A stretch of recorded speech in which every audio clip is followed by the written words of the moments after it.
Gold back above $1,500. Silver back above $18. Dollar got weaker today. Bond yields fell. Let's talk about what happened. It's Thursday, October 31st, 2019. It is a beautiful evening here in Palm Springs, California. The sun is setting below the mountains to the west of me here. Absolutely gorgeous evening. Let's talk a little bit about what happened today. Yes, gold up, silver up, dollar weakened, and bond yields down.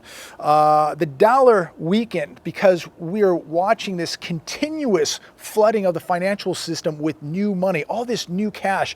We've got rate cuts, we've got money printing, we've got quantitative easing, we got the Fed buying $60 billion of treasury bills a month, we've got the whole repo thing going on. So we are witnessing a flooding of the financial system with all this new money, and that is going to continue to weaken the dollar. We saw more uncertainty as gold and silver were up, bond yields down. So people running to bonds, running to gold, running to silver. And what that is telling us is there is uncertainty. The 25 basis points yesterday wasn't enough juice to really do anything other than just keep things pretty steady. Dow Jones down 140 points today. Futures are down a little bit right now. We'll see what happens. More bad news with the China negotiations. We'll get into that in a second. But again, uncertainty. They're doing everything they can to prop this up, and yet there is still uncertainty in these markets. And another reason why every one of you needs to be purchasing gold and silver. And if you don't have that much money, there's no excuse that you can't be purchasing some silver. This storm is getting very, very close. And as we continue to watch this uncertainty, as we continue to watch all the money printing and quantitative easing and all the manipulation going on, it is a dire warning to every one of you that something disastrous is coming to America. And if you are not prepared for it, you will be living in an all-out nightmare. So make sure you are preparing. So there was an individual who wrote to me today in the comments down below, and this is a person that doesn't know me, yet made some judgmental observations. And he said that he cannot afford to buy assets. He can't afford to prepare for a collapse because he has 3 kids, and he, just cannot afford, with the lifestyle that he has, the lifestyle he chose, he can't afford to prepare. Unlike me, who has no responsibilities, no obligations, and no kids. Again, a person that doesn't know me. So it's easy for me to buy silver, buy gold, put cash away, basically saying I own a gold mine and I'm a wealthy millionaire, which is the farthest thing from the truth. So I want to clarify and straighten this out for the record. I have major obligations. I have major responsibilities. I don't own a gold mine. I'm not a millionaire. But what I did do is I made certain choices. Now, yeah, I sold my luxury car last year and I downsized to a much older, much smaller, much more economical car because that gave me more freedom to buy assets, gave me more freedom to prepare for the collapse. And so I thought that was the right move. It's more economical, cheaper to repair, better on gas mileage, insurance, everything, registration, everything was cheaper. So I cut out the luxury car and downsized to a much older, less expensive car. I chose not to have 3 kids because that's very expensive.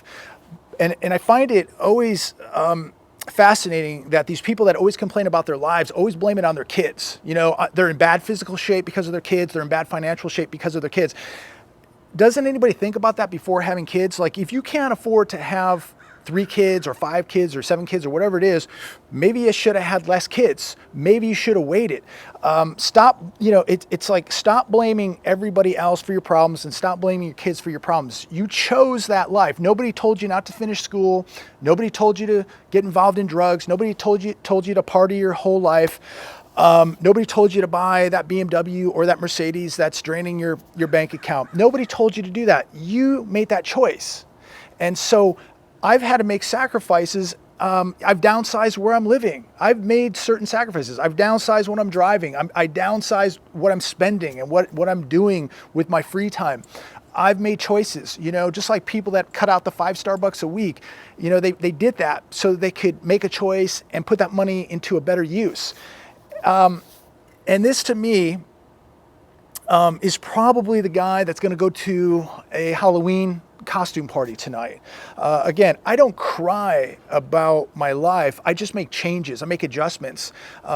And if you have 3 kids or 5 kids or 7 kids, you should be preparing way more than I'm preparing. You owe it to your family, you owe it to your kids to be preparing. So if you have kids, that's even more reason that you are preparing instead of making excuses. So the lesson here is, instead of taking 30 minutes out of your day and writing me messages about how crappy your life is and how great my life is when you don't even know me, take that time. That tells me right there you have too much time already. Take that time, get a side hustle, and go make some money and go buy some hard assets. Take that time and be more productive. Don't take that time and spend 30 minutes writing me about your life or my life when you don't even know me. Take that time and do something productive for those 3 kids, for those 5 kids, for those 7 kids. That's what you need to be doing.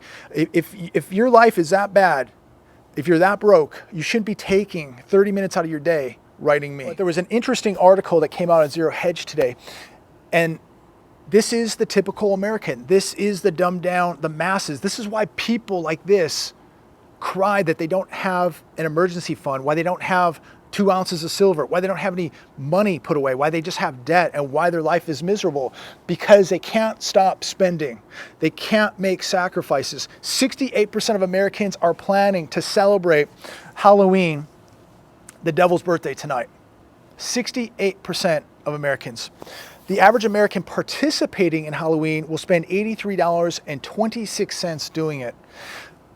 That's 4 ounces of silver to this individual. So instead of wearing your Batman costume tonight at a Halloween party, you could have went out and bought 4 ounces of silver. 69% will be handing out candy. 47% plan to wear a costume. See, this is the difference between an individual like this and an individual like me and an individual like most of you. We're not out wearing costumes tonight. We're not going to celebrate the devil's holiday. We are preparing. We are making sacrifices, taking that cash. We're buying hard, tangible assets. We're putting it away in an emergency fund. We're getting in better mental, physical, spiritual, and financial shape. Not out acting like a complete idiot. And I'm not saying this person's an idiot. I pray to God that they wake up. But the average American today is in big trouble. Credit card debt for these people in America is now surpassing $1.7 trillion. And most of these people are never going to get out of it. They are debt slaves. And this is during the good times. You must think about what this is going to look like when times get bad. Credit card debt is going to go absolutely bananas. It will surge, and people will be so indebted, and they're going to tap those cards out so quick, and they're at a dead end road. They are not going to survive what is coming. Debt is a major killer here. You do not want to be going into this collapse with major debt, especially major credit card debt. Do yourself a favor. Get your debts paid off for. Stop buying Halloween costumes. Stop blaming everybody for your problems. So we got some really bad news today. Again, Dow Jones was only down 140 points with the whole China negotiations blowing up. And with this, Chicago PMI plunges to worst drop in 39 years. We saw major contraction here.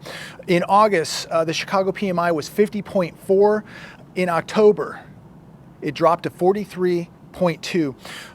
And the problem here, yet again, as I've said so many times, is here in America, we are not making anything. We're too concerned about Halloween parties, Christmas shopping, buying stuff we don't need, just consuming, and not making anything. And mark my words, we are going to pay a severe consequence for this behavior. Zero Hedge today, market spooked by report. China doubts trade deal is ever possible. This definitely affected the markets today. Chinese officials are casting doubts about reaching a comprehensive long-term deal. And this spooked the markets today. And As I've said from the beginning, expect no deal in 2019. And I hardly believe we will even see a deal in 2020. They're hoping to weather the storm with this president. They're hoping now that this impeachment's going to go through, or that he's going to lose a re-election. And they're just hoping to get rid of this guy one way or another so that they can get back to ripping off of America. So Larry Kudlow had to come out today to save the markets because they did not like the news with China. He said that talks are going smoothly. The president had to come out and pump up the markets a little bit too. How long does the market continue to believe all this hype? How long can they continue to keep telling the market that negotiations are going well, that we're going to have a deal? We're now around 23 months, basically 2 years. We've got nothing. We're farther apart than ever, more tariffs than ever. I do believe we must stand up against China, but when are we going to actually really stand up to them and put our foot down? What happens when the markets start believing China and not what this president or what Larry Kudlow says? I believe that this president must stop worrying about the markets. If we're in a trade war, like this president says we are, then it's a war. And the markets are going to get hurt.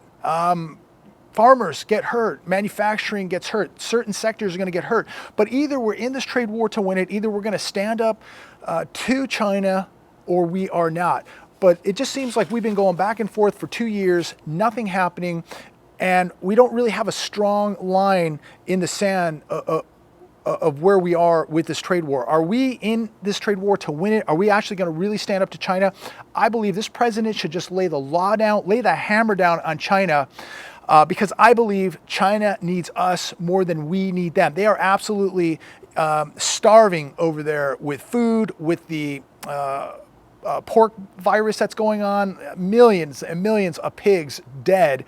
I mean, they have to import water. They have to import so much food, import so much pork. They really need us. Yet we have been selling out to China for decades, running a deficit of $400 to $500 billion a year, all this intellectual property being stolen, and we have made China an absolute superpower. If we do not stand up to China now, America is going to be dethroned as the world superpower, as China is waiting in the wings to take over. Michael Snyder had a very interesting article on Zero Hedge today. It's titled, "What in the World is the Federal Reserve Thinking?" I'm going to paraphrase through this a little bit for you. He says here, if we're cutting rates in the good times, what is the Fed going to do when a real financial crisis arrives? They're going to create trillions of dollars more and turn us into the Weimar Republic. We are printing like crazy. We're heading towards being another Venezuela. The Fed's balance sheet is now passing $4 trillion.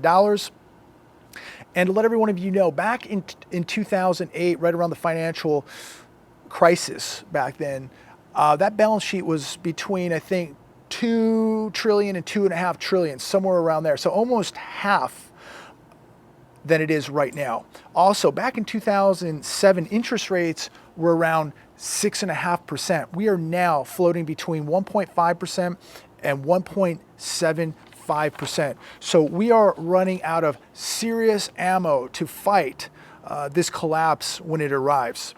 So we are now in a time in America where people are absolutely hallucinating with what is going on in these markets. They are drinking the Kool-Aid.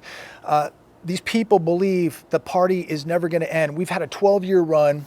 It's all manipulated. It's a giant illusion, and these people believe it will never end. We have millions of people who are paper millionaires here in America, millions of people who believe their pensions are going to be waiting for them, 10 years down the road, millions of people who believe that this market is going to continue to go on forever. The US dollar is never going to be challenged. People just believe that we're going to be a world superpower when we don't make anything, when we're so confused, we don't even know what bathroom to use. I'm here to tell you, big trouble is coming to America, and you better get prepared. You better figure out what bathroom to use, and you better figure out how you're going to prepare for it. It's gold, it's silver, it's hard tangible assets, it's cash. Now, some people might say cryptocurrencies. I'm not against them. I think there's a lot of positive with cryptocurrencies, but be aware that there are 2,350 cryptocurrencies out there. There's only one gold and one silver.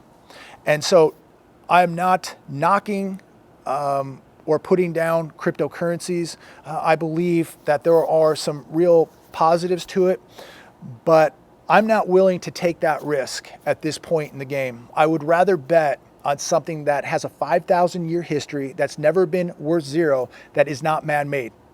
There's only one gold, there's only one physical silver, not 2,350. Again, this is not a knock on cryptocurrencies. I know a lot of people have gold, silver, and cryptos. That's great diversification. But for me, personally, my three is gold, silver, cash, and of course, all their preps, gear, and number one, security. I'm gonna leave it there tonight. Have a great evening. Have an incredible end of the week and weekend, and hopefully we will talk very soon.